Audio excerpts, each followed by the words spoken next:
Hello, everyone. I'm Elaine Cercado. I'm a director of Powering New Philippines, and I welcome you to today's complimentary webinar, One CEO is Not Enough. Welcome to the Age of Empowerment. This complimentary webinar is brought to you by Powering You. Powering You is a training, coaching, and consulting company with office in the Philippines, and we've been offering free webinars regularly for more than 2 years now, since January 2019. Our mission is to partner with organizations to enable them to deliver strong business results by enhancing their talent and leadership through value-adding strategic consulting solutions. And so I'd like now to introduce our speaker. His name is Jeremy Blaine. Jeremy is the Chief Executive of Performance Works International, or PWI, a company that helps organizations, executive boards, leaders, and teams succeed in the digital climate amidst disruption, opportunity, and uncertainty.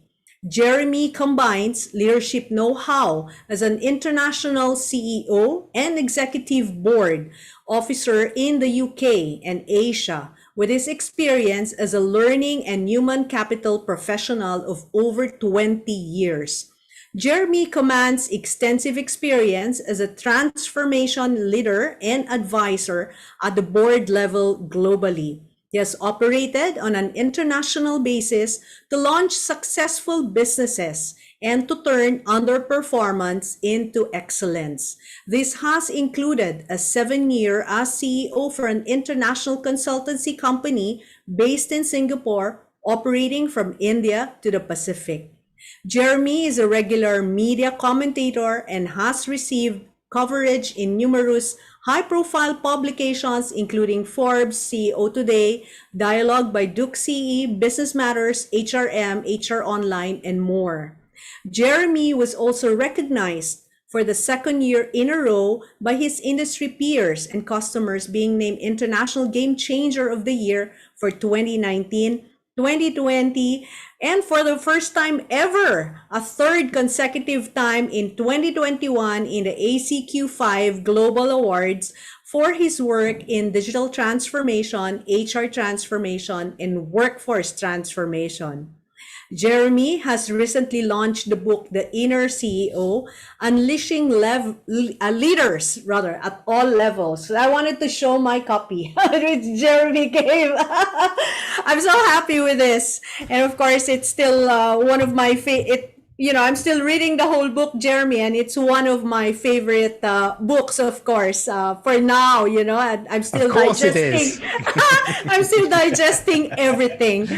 And of course, I'm very, very honored to have Jeremy. But let me finish about the book. It's now an international #1 best-selling book. And in tonight's webinar, he will be calling for a new age of empowerment across our organizations, whether it be multinationals, large, medium, small, micro business.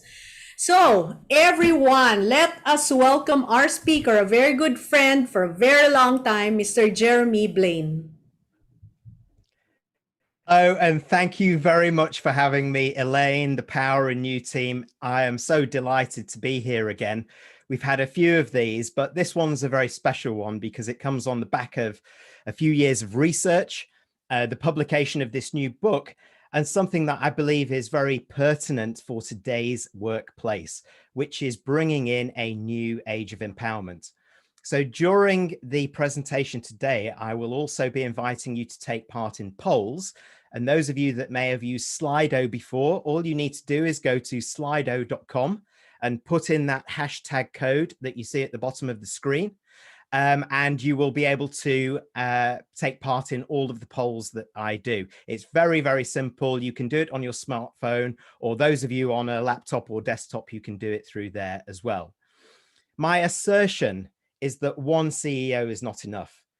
If you think about 2020, where 18 months ago, we entered a world where transformation of business, be it digital or workforce, was the preoccupation of many. This was before the pandemic hit. And then we've had 18 months of challenge in all parts of the world around this. But if we consider and take a step back, just what is hitting our organizations and our leaders, then I believe that we have an ultimate opportunity now to finally realize something that we've been talking about for a long, long time, which is leadership at all levels and unlocking that potential within our people.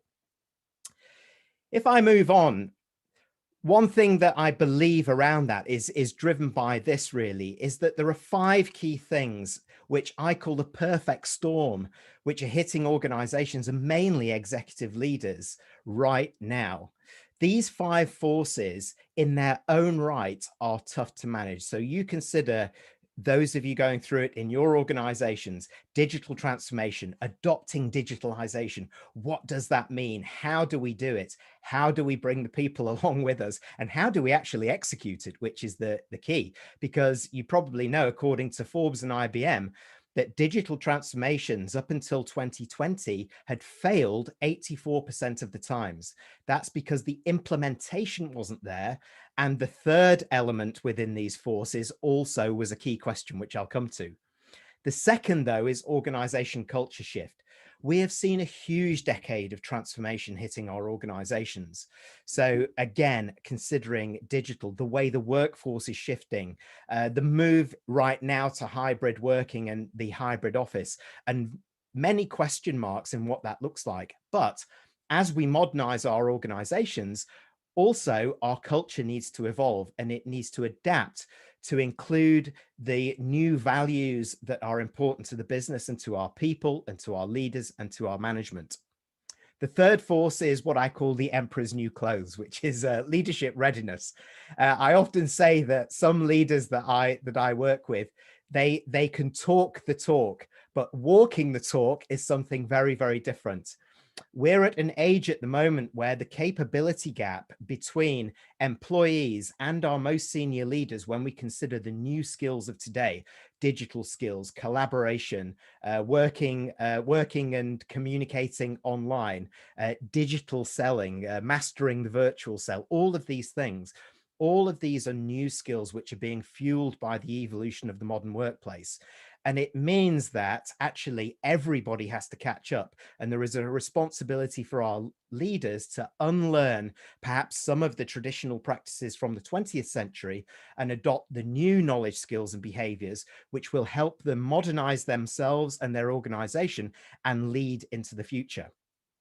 The fourth and fifth are quite related really, and relate to the second around culture.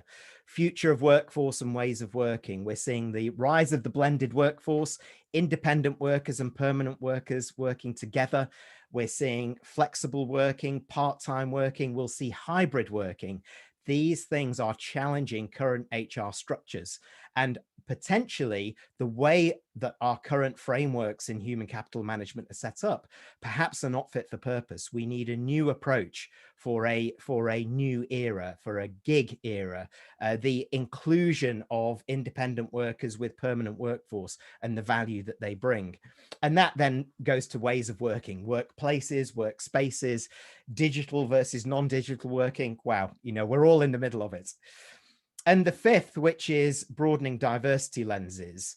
We have seen many examples of organizations making gains in this and making progress in this when we talk about the inclusion factor, neurodiversity, being understood better now and understood what value it can bring to organizations. But we still have a long way to go in parts of the world with gender diversity, race, culture, and so on. However, I must say that there is a sixth force, which was the pandemic, of course, and that has started to break down some of these barriers and move us a little bit forward.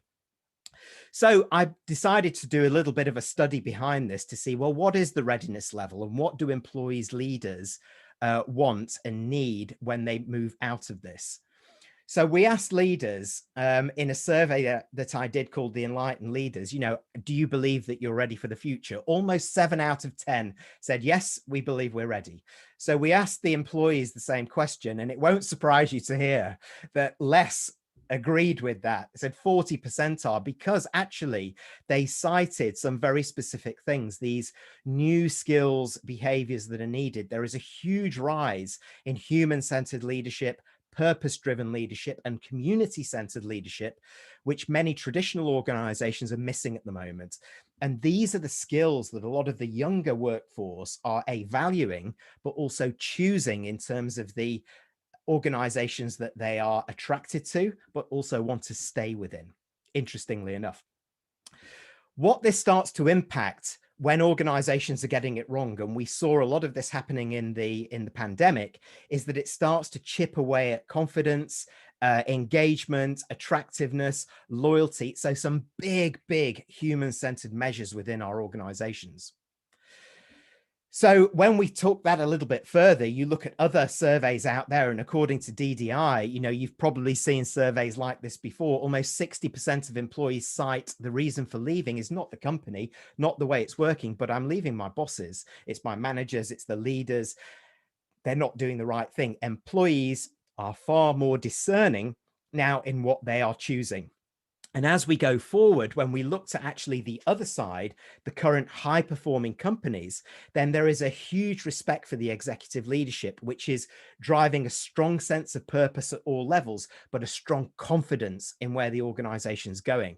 And this is the difference between those leaders that have thrived during the pandemic and those that haven't so much.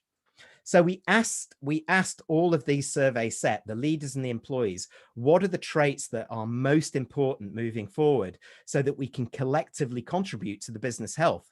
And interestingly enough, the top 3 insights that we got were all human-centered, and the common one was all about an empowering environment and culture that linked to things like empathy, relationship building, more personalized communication. These are not the hard technical skills. These are the human skills which are rising to the top as the most important traits that are for any organization anywhere moving forward. Ultimately, it's the human capital, not the digital, that's going to make the difference. We looked at some of the keywords that have been flying around LinkedIn over the course of this year so far, and you can see these are many that we're seeing coming out now. These are within the top 20 keywords that are being used within LinkedIn at the moment. So a strong sense of collaboration, leadership development, empowering others. So I've got a question for you now. So I'd like to invite you to go to Slido. So open this in your smartphones, either snip a picture, take a picture of the QR code, join at slido.com and type in that code. Once you've typed in the code, answer this question for me. In reality, how many organizations really do truly empower leaders at all levels? So take your time, and please cast your vote. Thank you. The vote's coming in now. So very few so far for those of you that are driving the vote. So keep them coming. I'll give you another 20 seconds or so to get on for those of you that haven't, and to take some votes. You'll see the votes coming in on the screen or on your smartphone as they go. Excellent. So far we're leading at 6%, 18% a close second, 11 a close third, a little bit like a horse race this. I'm going to give you another 10 seconds to place your votes. In fact, a few more of you need to place your votes on this. So I'll give you a few more seconds to do this. Okay, so almost half of you, in fact, feeling that it is a very rare commodity, which is very interesting. So you can stop making your votes now. Thank you very much for those that took part. It is actually 18% of organizations which truly empower leaders at all levels. So a close second for those of you that were voting at that level. But that is less than a fifth of all organizations globally. And in some regions, it is, in fact, less than 10%. You're absolutely right. Some less enlightened regions, some very traditional regions, culturally driven regions. So it's pretty rare to see it, which starts to help me understand what this is all about. But let's first of all try and think about what we mean by empowerment moving forward. So I just want to spend some time in defining what I mean. So there are two senses of what I mean by empowerment when we talk about this. The first is this, which is stepping out. Stepping out destroys the myth that when we talk about empowerment, we mean doing more. We don't mean just doing more. Stepping out is being able to be empowered in your role to make certain decisions, to solve problems, to have ideas, to work with the team to drive things forward. So it's not about necessarily doing more, it's working smarter and doing it in a way where we're all taking ownership.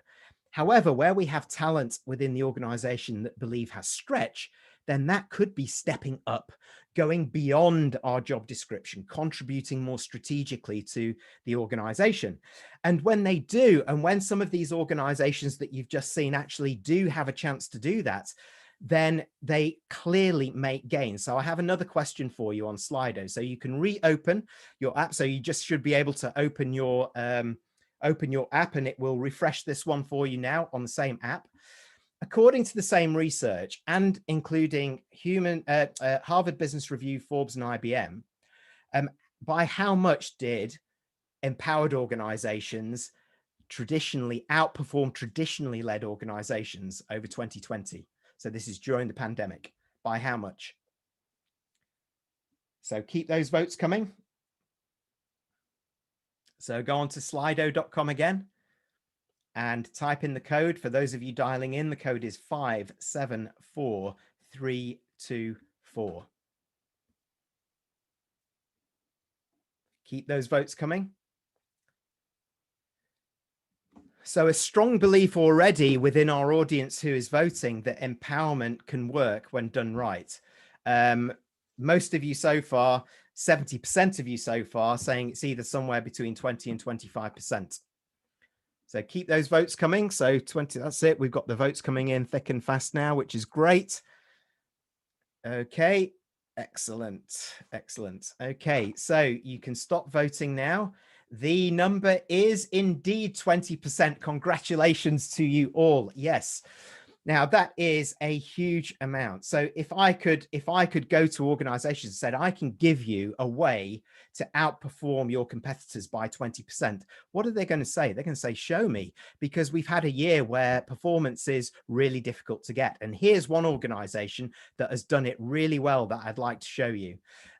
So many of you might know who, if you're in Southeast Asia, you might know Four Fingers Crispy Chicken, which was launched a few years ago. This was the CEO at the time, Steen Puggaard, and I interviewed him and talked about, you know, what did he try to do in an industry which often actually doesn't do this. It's very prescriptive. It is very prescriptive in not just how employees act, but actually what is served. We expect something when we go in and order this. Anyway, I was talking to him about it. I said, you know, what's the secret when you want your people to go beyond? And he said these three things. They have to have direction, of course. They have to have the tools, but also I have to repurpose my managers so that they focus less on supervision and performance management and actually growing our people to help them and give them the confidence to stand up. So I asked him at that point, I asked him, well, okay, so that's all very well, but do you have any tangible results? Because your industry is notorious for the turnover of staff. Now, the usual turnover in the fast food industry is somewhere between 70 and 75%, which is incredible. And this is what he told me. Well, he said, you know, in the first 3 years, we grew from 0 to 40 million in the US. I created what he called mini CEOs, he told me. But he said also, he said, the biggest measure of our success is that we weren't just comparing ourselves across Asia or Southeast Asia. He said, if you looked anywhere in the food industry, anywhere in the world, our attrition rate was less than anybody. And remember what I just said about what that was. It was less than 25% at Four Fingers Crispy Chicken. You know, and at the same time, he said, I was still the leader of the organization, but it gave me time to actually think about the future and plan ahead. And part of my discussion with my team is I'm going to give you this, you know, potential to do it, but, you know, you need to embrace it. And in his words, I don't want to be disappointed. And that's very Steen, if you know Steen. So it's very clear, therefore, that an empowered organization is high performing, but it's also attractive. It's attractive in certainly Four Fingers Crispy Chicken. It started to attract the right kind of people, but it also retained people within the organization. So it's time to unleash that potential as far as I'm concerned. And it is a very common concept when we talk about leadership at all level, but it's quite an uncommon practice. But just read this quote. I think this is a lovely quote. Leadership, for those of you who are maybe dialing in, I'll read it. Leadership is about empowering others to achieve things they did not think is possible. There are two ways of spreading the light: to be the candle or the mirror that reflects it. The beauty of empowering others is that your own power is not diminished in the process. It comes from empowering others. And I love that metaphor about the mirror and the candle and the lights, because this is about it. It's not dimming our power as a leader, but it's helping others shine. And ultimately, we all succeed together. But I have one big problem with this quote. A huge problem with this quote. This quote was from 1902, nearly 120 years ago, coined by the novelist, the American novelist Edith Wharton. It tells you and it talks to me about leadership and empowering others and what it is all about. It talks about where we are in the modern workplace today. We have been talking about this topic, ladies and gentlemen, for almost 120 years, and we are still talking about it. And it is still an uncommon practice, as we can see from the polls that we've done. So I went out there and I said, there must be some great examples like Four Fingers Crispy Chicken of organizations getting it right, because, I can't believe that we're really not getting there. And there are some great examples. So the best operators out there have found success in the eye of this perfect storm that I talked about. They are talking in this language here that you see on the left-hand side of the screen. The new normal is already there for them. They're not talking about what we need to prepare for the new normal. They're already there because they saw it coming. They understand that people, and particularly the young generation coming in, are far more capable at some of the new skills, new knowledge, new behaviors that you need to operate in a more digitalized world. And they're embracing that. They're practicing reverse mentoring. They're bringing Generation Z and millennials into the boardroom, and they're helping the leadership get through that. And it's starting to flatten perceptions, flattening structures. And in fact, it's transcending old ways of managing our people, from supervision like Steen was talking about, to support and recognition. And what you see is the increase in productivity in all of these different areas, in mobilization, engagement, retention, growth. And there's a few things that are underpin that, but the biggest is digital, is that they found a way of using the most appropriate technologies to make sure people are connected, so that we can do this quickly, we can do it collaboratively, and we can do it clearly and well. And some of the organizations that are doing it well are here on the screen. I talked about Four Fingers Crispy Chicken. Some of the newer organizations like Spotify, but also some of the traditional organizations who are challenging themselves, like Nike and Hewlett Packard Enterprise, who found that by empowering their neurodiverse employees in very specific ways in their data centers, drove productivity and performance by over 30%. Incredible numbers that we all need a part of. And here's another traditional organization that was more enlightened in this level, which is Ping An, the insurance and banking giant in China. This was a really difficult change for them. They're transcending not just the ways that we work at corporate level, but they're thinking about how actually things need to change from a cultural level, transcending the socio-political culture of China and how we internationalize as a business. And they talked about, this was all about leaders, and it really challenged our leaders. So Jessica Tan, who's based in Singapore, actually, the co-CEO, talked about this when we were interviewing her, saying this was a rebuilding organization. It was from the ground up. And we had to take away a lot of management attitudes, and some didn't make it. She was very, very, very open with that. So at the very top, this wasn't about our people. This was about our leaders and our managers being fit for purpose for the way forward. And they recognized, even in an organization as traditional as this, that empowering employees to make more decisions and not always to refer to the managers gave them the competitive advantage of speed. Because one of the issues in their industry was that they would take weeks to, let's say, respond to a claim or respond to a roadside incident even, and get back and get the process going. They have now brought that down to minutes. But some of the dramatic results that they've seen, they've saved over 5,000 hours of management time and bureaucracy. I mean, it's incredible, isn't it? What could you do with 5,000 hours if I gave it to you? And then they've repurposed their managers into coaches, much like we talked about before here as well, a real empowering spirit and supporting coaching. And they are, in her words, catching people doing it right, whereas in the past, it was always about what people were doing wrong. So there's some great examples of this. But for me, it really kind of starts to shape what an empowering culture looks like. So I have a question for you. If you go to Slido again, and that question is this: what one word would you say describes an empowered high performance organization? In other words, how does it feel? One word that describes it. Please pop it in here and let's see what we can create in a word cloud.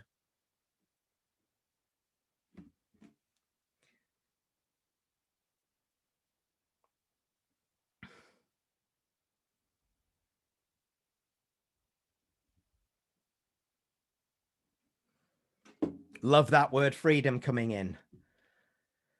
Creativity, confidence, trust. These are great words for an empowered organization. Keep them coming, please. Yes, agility. Now, this is really important, actually. Agility, we talk about agile and being, practicing agility, but, speed of action and speed of efficiency and finding efficiency and new ways of working is becoming key. Being empowered helps us do that. The big one at the moment coming out of this group is trust. Absolutely. The bigger the word, the more important it is to this group that is answering and putting these in. Please keep those words coming in. Trust, it underpins through the whole organization. It starts to flatten it. We've seen even in traditional industries like fast food and legacy investment and banking and insurance, it can work, but also support. Another big word that is coming through this. Absolutely. I'd urge you, take a screen grab of this, everybody. Just print screen or take a snap with your smartphone. Absolutely right. And that is absolutely key, and it's all about, if you put all of these together, this starts to help you understand more about the culture of the organization. And that is the really key thing. It's the key about how does the culture adapt to unleash leaders at all levels and bring in a new age of empowerment. Well, they've done that at Spotify that I talked about before. And they talk about this within Spotify being absolutely critical from day one, being in the DNA, making it empowering. So aligning people strongly to it, but actually, driving a bottom-up approach in terms of innovation, ideas, ownership is part of how they build and shape their culture, asking people to think big. And I love this quote that she says at the end, the culture underpins everything for Spotify. And Johanna will tell you that this evolves over time, but she said sometimes it can get really messy. But they embrace that at Spotify, because she says right at the end of there, it's in the chaos where often the magic can happen. And I love that quote. Sometimes we need to kind of let go a little bit and just go down a roller coaster and feel the fear a little bit. But ultimately at the end of the ride, wow, that was an amazing ride. And look what we've done and look what we've achieved. So for me, the big question when I looked about all this, there were some few good examples out there of organizations doing it, but so many of organizations getting it wrong. So I started looking out, where are all the books, the how-to manuals, where's all the advice behind this that's out there? And sure, there are articles written about empowerment and what that means in organizations. And there's some great data to the power of empowerment as well. But when I look for books on leadership at all levels, zero exist. And I mean zero exist. Yes, there are books on leadership, there are books on management, but they are really focused on C-level executive leadership, the traditional leadership journey. So for me, the real key was to think about, well, surely something can be done in this area. And that is where I came in and felt I could do something about. So this is where I started my journey into the inner CEO, unleashing leaders at all levels. Finally, there is a book that talks about how you actually do this. And, you know, for me, it's been a really important journey because this also includes a lot of the research that I've done over the last 10 years around the future of work, around where management and leadership is going, the impact of digitalization to free up our people. For those of you with kids, particularly teenage kids, you've probably got kids like me who are already buying and selling online. They're already doing that internationally. They're learning the ropes. They're coming with a little bit more knowledge and a little bit more kind of know-how and keenness to do things differently. And so we need to unleash that, but also harness that potential as we go along. So when I talk about what this is, I mean, I could take you through every chapter and so on, but I'm just going to show you a 90-second explainer, which will give you everything that you need to know. And then I'll just give you a few more tips and hints, and we can move forward into over to you and talking about some questions and having some discussion. Are you ready for the challenges facing the modern workplace? Recent events have taught us the importance of transformation. Businesses now face a perfect storm of challenges. No business is too big to fail, and many are too slow to succeed. Our workforce is changing fast. We're entering a new age of empowerment, and everyone can contribute. The Inner CEO reveals how we can all play a part in making leading at all levels a reality. Written by Jeremy Blaine, an expert on business transformation and growth, it provides a roadmap to help everyone unleash their inner CEO and contribute beyond their job role, whatever their level. Traditionally, strategy has been owned by the few. Now it's time for the many to contribute. Leadership must come from a broader base. Everyone has the potential to step up and make things happen. It's a new model of collective and collaborative leadership which unleashes the power of people, enabled by appropriate technology and a supportive management structure. The book provides a roadmap for a bold new age of empowerment. Supported by a range of resources, the book provides a toolkit to help anyone unleash their inner CEO. Organisation health, development and growth is owned at all levels. Are you ready to unleash the inner CEO?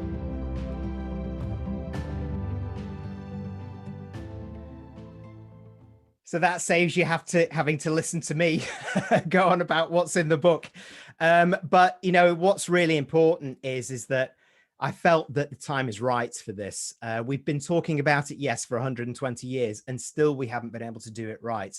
And now more than ever, with the perfect storm of factors, with us emerging from the pandemic, we have an opportunity to do something quite special in our organizations with our people, along with the journey, but also stepping out or stepping up beyond their job description to go a little bit further. So within my book, the real key for me was not to write an academic piece of work that talks about the theories behind this. I wanted to root this in what is happening now, the modern workplace and workforce context, why we need a more collective approach to leadership and what that actually means.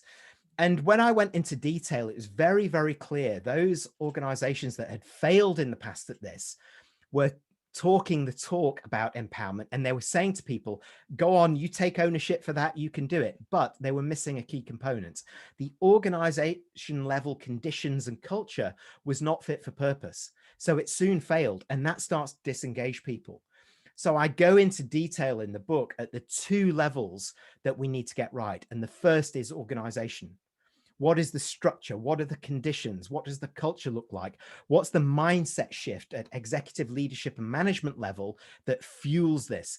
And only then can we move down to individual level, which then start to talk about them and how they can either step out or step up.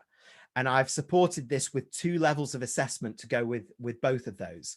At organizational level, a look at the overall organization, say, okay, let's have a temperature check of whether our people are ready, whether they're willing, whether they're engaged on this journey. And down at individual level, an assessment called the 4 E's. That is part of the model that is in the book, which is all about making things happen. So it is envisioning, it is engaging, it is executing, and it is excelling at what we do. Those are the 4 E's. So within that, I've built a toolkit behind it. So most of the second half of the book is the how-to, and with templates and tools which can be used, including a 90-day roadmap, which not only actually provides a step-by-step process of what you might want to do as ideas, but supports that with appropriate learning and development and skills building along the way.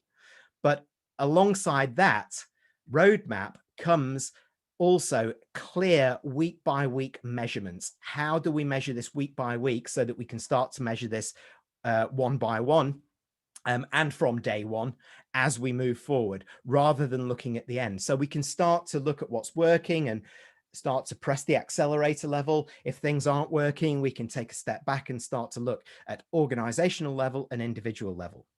So if that interests you, I have, well, today there will be 3 lucky winners of a signed copy, but also a piece of news around this is that the ebook, the Kindle on Amazon, we have now put down to, just for a short period of time, to a price of $2.99, which is under half price at the moment. So if you have access to Kindle or an Amazon site, that's what you can buy it at now. And just released on audiobook across all platforms is the, this was just last week, actually, the audiobook. And you'll be glad to hear it wasn't me that did the voiceover for this. I actually recruited some professionals to get this done. I was not going to enter into this. I mean, honestly, I started reading the first couple of pages and I was a complete failure. And I thought, I've got 200 odd pages to do. There's no way I can do it. So I've got some amazing voice artists that have helped me do this and bring it alive. So there's some links here. You'll get a copy of this deck with the links in it following this event as well. And give it a listen, and you can reach out to the Power in You team or to me directly, link with me on LinkedIn. Let's continue the conversation. But for now, I would love to say a big thank you for having me, for hearing me talk about and getting behind this sense that the time is right for an age of empowerment for our people.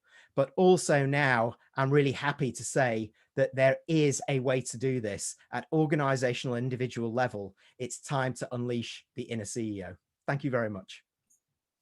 Thank you very much, Jeremy. Wow, what an enriching and empowering presentation. So thank you so much. And we are now opening the floor to questions. Feel free to type your questions in the Q&A chat box. We have actually been receiving a number of questions already. Keep it coming.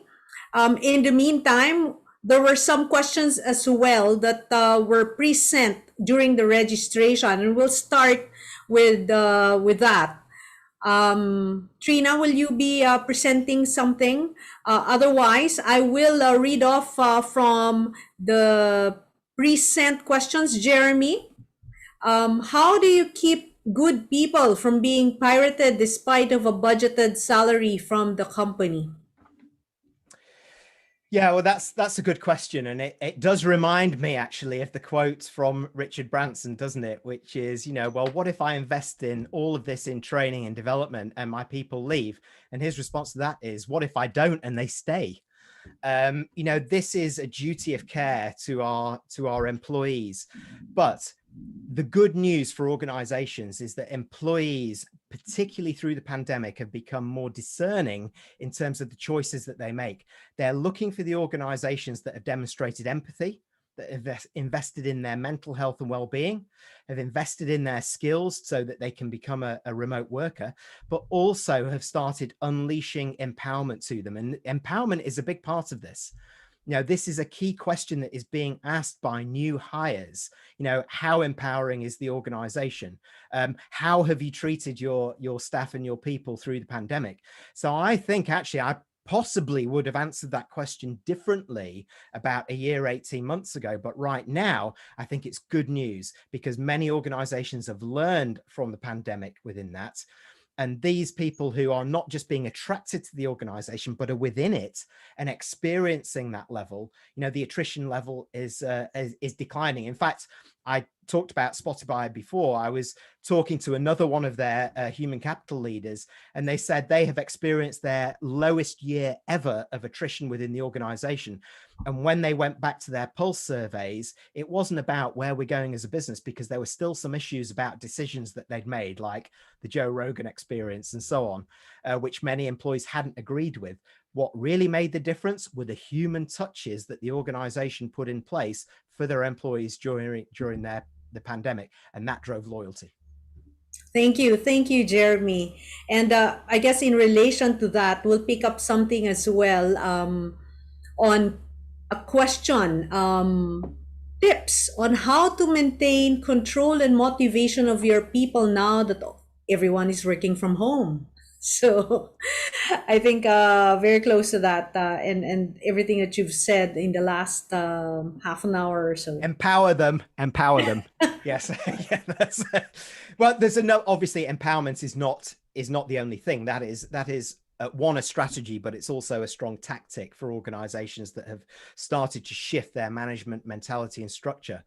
But you put that together with more human-centered leadership traits, like greater empathy, greater courage at leadership level, more vulnerability shown by our senior leaders. These are the things that are the glue for the organization at the moment. But unleashing the power within our employees and allowing them to do more and have ideas is what's kind of driving the new game. So even in industries like the luxury industry, you think of Prada. Prada is a brilliant example, actually, because the idea that one shop assistant came up to, who was out of a job, who said, we can't go to our retail establishment, but why don't we do something online?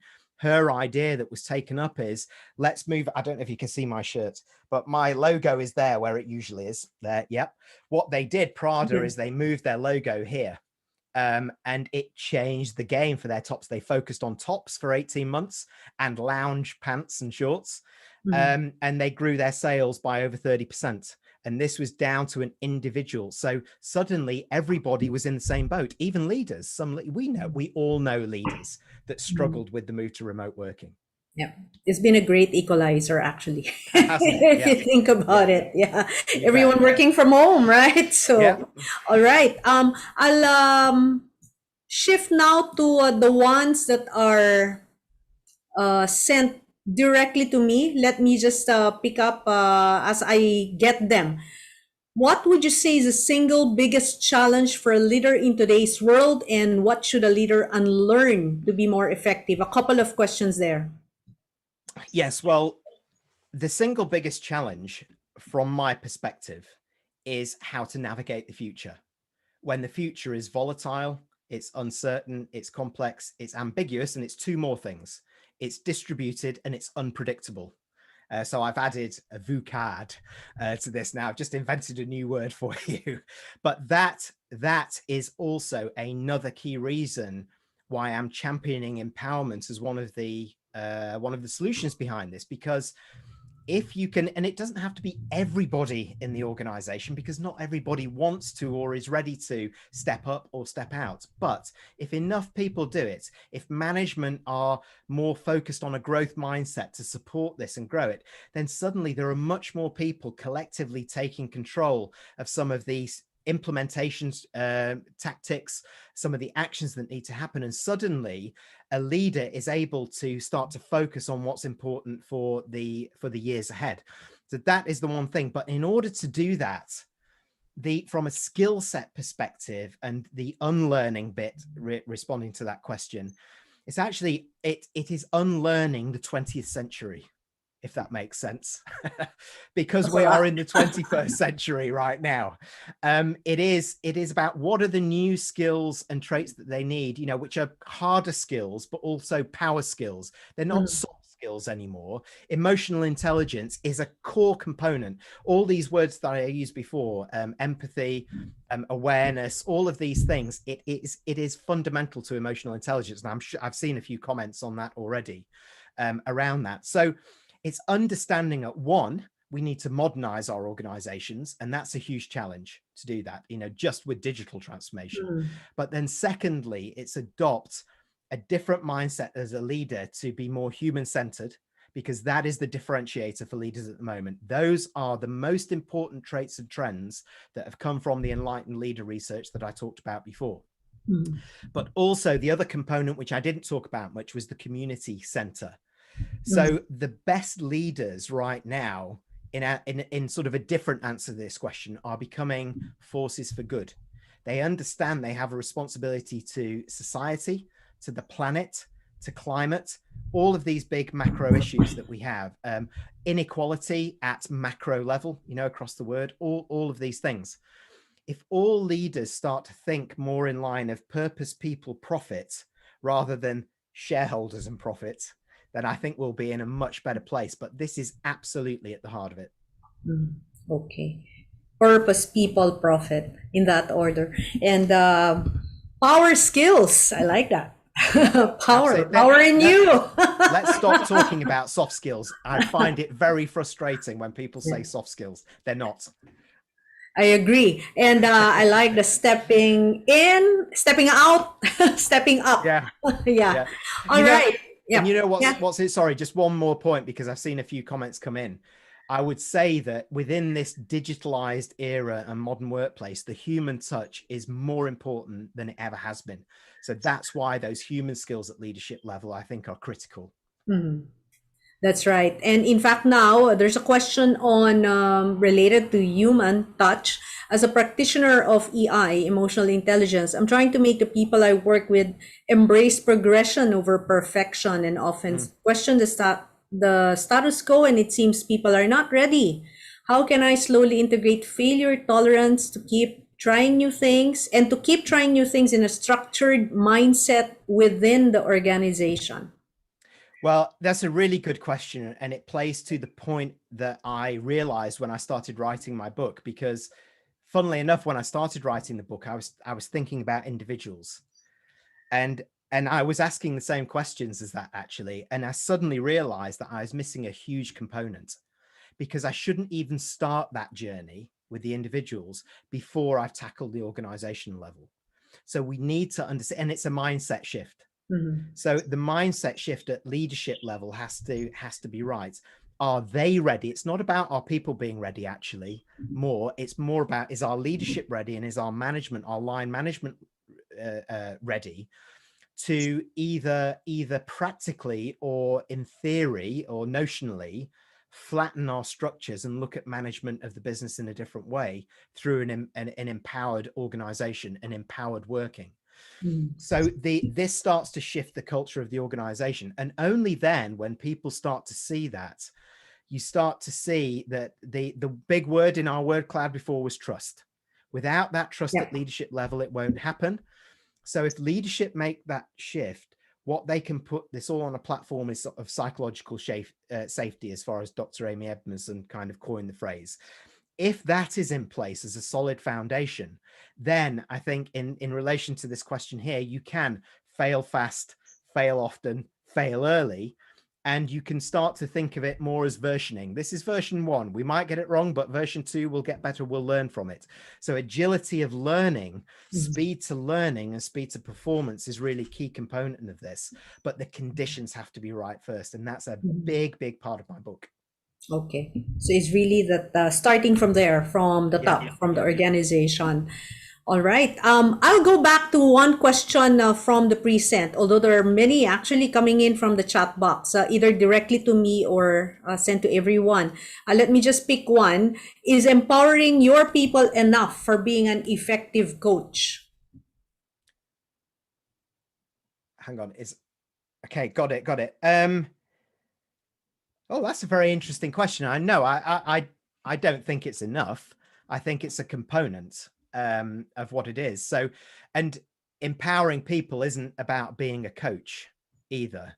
It's about a different way of structuring our organization, and it's adopting more a growth mindset. So that growth mindset is part of that. We can grow our business through growing our people.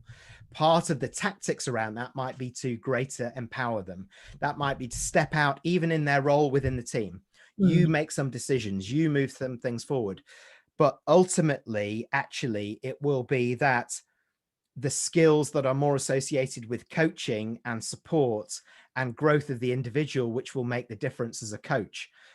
So how the line management embrace that, how they provide direction for the individuals who are stepping up or stepping out, saying, okay, I'm ready to lead at my level, but I need some help.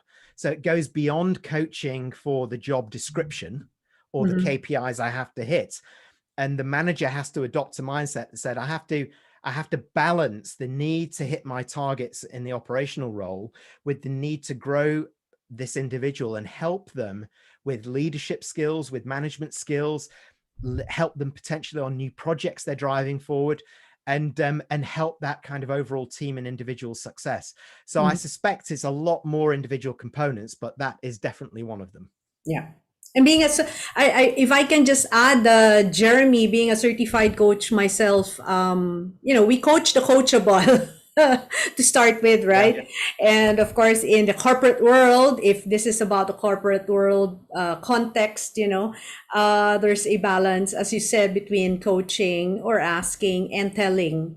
So leading and managing. So you're absolutely right. It's the triple whammy, isn't it? I think line managers at one level need to become leaders because they're going to be unleashed as well. Leaders, managers, and coaches, and getting that kind of combination at the right time is key. But I think it's much more in an empowered organization. It's much more about catching people doing it right and less about supervision, problem solving from a management perspective, and performance management. And the growth mindset that you said, right? Absolutely. Growing them. Carol Dweck's time has come for sure. We just have another 7 minutes to go, and so we'll probably have time for 2 to 3 more questions, and also take the time to read the comments in the chat box. Very, very good comments coming here. One of the questions I got: what if empowerment is a vision of the top management, but managers are threatened by the succession plan? Yeah, you're absolutely right. That's mindset, isn't it? It goes to this first point. So actually, I deal with this question within the book at organizational level through a series of questions. I call it the decisive dozen. A dozen questions that leaders and managers have to ask themselves. And these are not just kind of business questions. These are deep emotional questions about, am I ready for this? Because the other thing to have in mind is that we're also asking our line managers to step up or step out as well. So we're not just talking about individual contributors. We know that we have some great managers out there. Why shouldn't they step up and lead ideas, lead things through? So we can actually sponsor them, and it's their line managers and their leaders that would do that. So it's a much more collective and collaborative approach. And if that mindset is shifting alongside with that, then they embrace that possibility. But in fact, in the best empowered organizations, the conversation goes now, it doesn't really go into the career path in the traditional way that we talk about it. It talks about what you can do at your role, at your level. And it's starting to challenge many organizations that actually, that I interview in the book, but use as examples to challenge actually the way that they look at the development of their people and the structure of their organization away from old ways of doing career pathing and into actually, we can have a much flatter approach to how we all contribute to business health here, but all develop in our role and start to do more horizontal or diagonal moves rather than just kind of vertical moves. So it actually has the almost like the opposite effect of the intent of that question. It actually benefits the conversation. And I like, I'll go back to what you said. Excellent quote from 1902. Be a candle or mirror, help other people shine. It comes by empowering others. Edith wasn't wrong, was she? No, she wasn't wrong. So you're absolutely correct. Though that was many a long time ago. Okay, I think I'm down to just probably 2 more questions that I can read here. How can employee lead up if that idea of empowerment is not a culture in the organization? I think something related to what you answered as well. How should employee respond to this? It won't work. Simply put, because this is where my studies and examples, particularly in the book and some of the things that I've done outside of the book as well, have proved, is that there are very few examples of this working right, because there are very few examples of this working right across this 120 years. So if the culture, this is why the organizational level has to be looked at first. If that isn't in place, and in fact, there is a 4-box chart that I've invented for the book, which looks at exactly this question, sort of the level of empowerment versus the speed of progress of and transformation of the organization, and the dynamics between them, because this is where it comes from. And where employees are not getting, they were told, yes, you can be empowered, go and own that.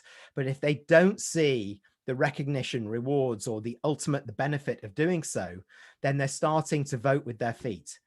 They are far more discerning, as I talked about before, employees these days, and they have no hesitation in looking out at the organizations that are doing this or are trying to do this, and not necessarily big organizations. They're starting to look at small, medium enterprises.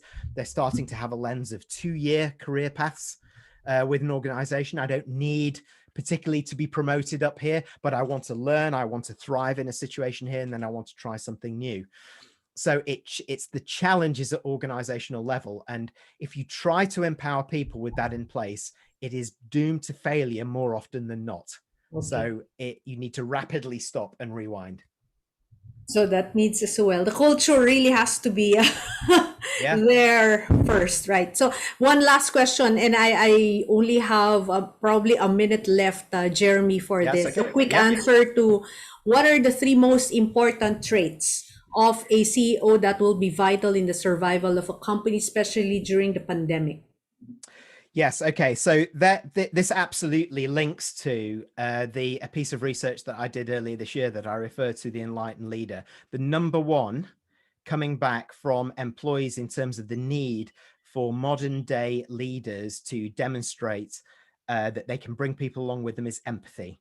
So it's that's at the heart of emotional intelligence. We know it's part of emotional intelligence, but it's absolutely there.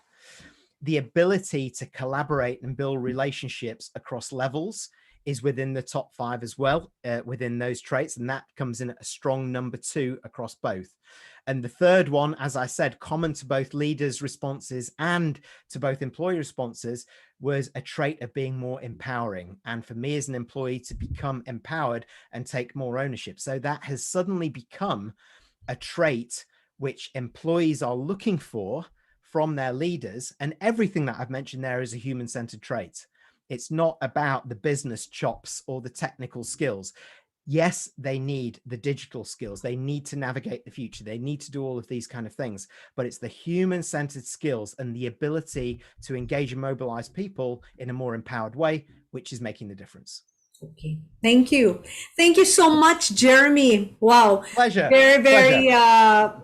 Very, very rich inputs and insights there. So there are a lot more that came in the comments. We'll download the chat and send together when we send the recording. And to that person who asked, yes, there will be a recording. It will be sent out. We'll try to ask Jeremy for the answers for those questions that we were not able to read, and also for those comments that we were not able to read. But I want to go now. Yes. Sorry, Elaine, if I can just offer or volunteer myself for this. I'll go beyond that if you like. If you give me those questions that we've not answered, I'll do a piece to camera like this, and you can send it as a recording for everybody afterwards. Oh, great. Wow. Thank you. Yeah. Thank you so much, Jerry. It's all right. Thank you. Thank you for that. And I want to now go into the winners. So, Trina, can you please show up who are the winners of our 3 books, signed books from Jeremy? We picked from those who ask questions. Yes, so we have a question from Ruby Manalak and Milot Osiones. And there was a question from the first one that I read, actually. And in fact, that person sent a number of questions. Sanjay Verma sent a number of questions. So we'll send those to you, Jeremy. Please email Trina at team@powerrenew.com.ph with your full name, contact number, and complete address so we can relay that to Jeremy. And he will then send the signed book of a #1 bestseller in Amazon. So thank you. Thank you so much. And I will just proceed now to some closing announcements. We have a free virtual learning event that we will be having on August 25 and 26. The event is free, but registration is required. No recordings will be released for this one, so you make sure that you register and attend it. The world experienced the major disruption from the pandemic, as we have been discussing. And so leaders now have that golden chance to turn the crisis into opportunities for growth. Join us in that event and plug yourselves to enriching power sources that will offer you refreshing takes on how you can lead your organization to an energizing transformation. We have a powerful lineup of speakers, Jeremy Blaine being one of them. You'll see him again in that full power, maximizing the power in your organization. And we have success story sharers and panelists who will give relevant and inspiring insights that can bring renewed energy to your organization. So sign up now. Next one, Trina. And yes, we'd like you to take just 10 seconds. Feel free to just take that QR code, or in fact, it should also be in the chat box. And please answer the 2 questions in our poll. We'd like to continuously improve. This is a service, the complimentary webinar that we've been doing every month. We'd like to make sure that we bring to you relevant topics, excellent speakers, and of course, insights that will empower you. So, or bring out that power in you and your team and your organization. So that's all the time that we have. We went a couple of minutes over time, but again, we'd like to thank our distinguished speaker for tonight's webinar, Mr. Jeremy Blaine. And thank you for even awarding that book, and of course, volunteering to answer those questions in a video like this. And so we'd like to end this now and invite you. We will blast to you the recording. So we will invite you to the next month's webinar, which you will see in that announcement or blast that you will receive from Power in You. So we'll see you in next month's webinar. For now, thank you. Have a good night, and we'll see you again. Thank you. Bye-bye. Bye. Bye. Bye. Thank you, everyone. Yes, thank you. Thank you. Bye. Thank you. Bye-bye. Good night. Good night. Yes. Good night, everybody. And good afternoon for you, or good morning, Jeremy. No, it's good afternoon now. Good afternoon, Jeremy. Yeah. I think we've all got something in common. We're all going to be eating now. Yes. Me with my lunch and you with your dinner. All right. Yeah, we're seeing all the thank yous and a lot of good comments there.